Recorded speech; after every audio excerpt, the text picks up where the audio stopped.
If food waste were a country, its carbon emissions would be the third highest on the planet. We've got some big challenges and problems in our food system. A third of everything that we grow to feed people is wasted and thrown away before it reaches anyone's mouth. So the FoodSave programme involved us working with 100 restaurants across London. Our job was to find people like this man here who were up for putting a food waste audit in place within their business. The main thing that a food waste audit is about starting to measure and understand what you're throwing away.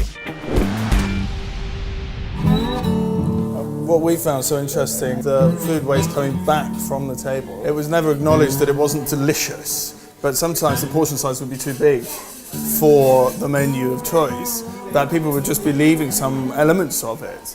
And therefore that was a great way of creating another control point by acknowledging the fact that the portions were being a little bit too big for it. I think firstly, saving over 1,000 tonnes of food from landfill is in itself quite significant. But far more significant than that 1,000 tonnes is, I guess, the ability of the creativity in the kitchen that comes through thinking about reducing waste and how that pulls through and is seen by the diner.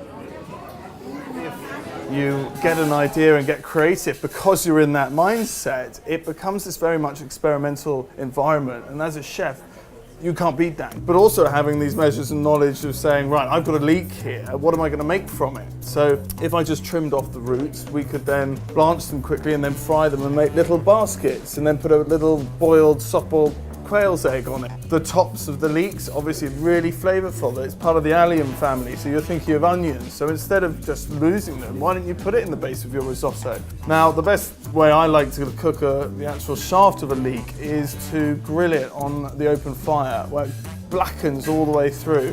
And then the tender core is slightly smoky, but soft and really moist and delicious. And then a leek ash to finish it off. And you've used the whole vegetable in that one dish.